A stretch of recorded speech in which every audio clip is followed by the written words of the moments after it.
Ментимир Шарипович для меня является очень гуманным, способным руководителем нашей республики.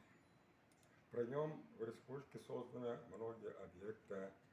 Короче говоря, республика у нас заново преобразилась и стала народной настоящей республикой, татарской республики стала. Я Ментимира Шариповича знаю с давних времен, со времен моей работы секретарем апостольского райкома КПСС. При этом он работал в Министерстве мелиорации водного хозяйства. И вот способность, его талантом в апостольском районе созданы многие пруды, поливные участки, короче говоря, много орошаемых земель. При этом развивалось и сельское хозяйство, и промышленность республики.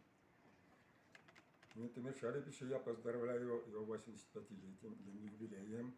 Желаю ему крепкого здоровья, счастья, благополучия, всех ему земных благ.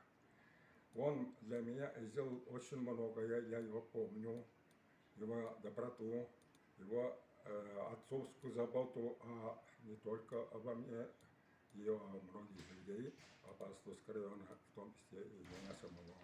В связи с чем хотелось ему выразить очень большую благодарность и доброго здоровья и счастья.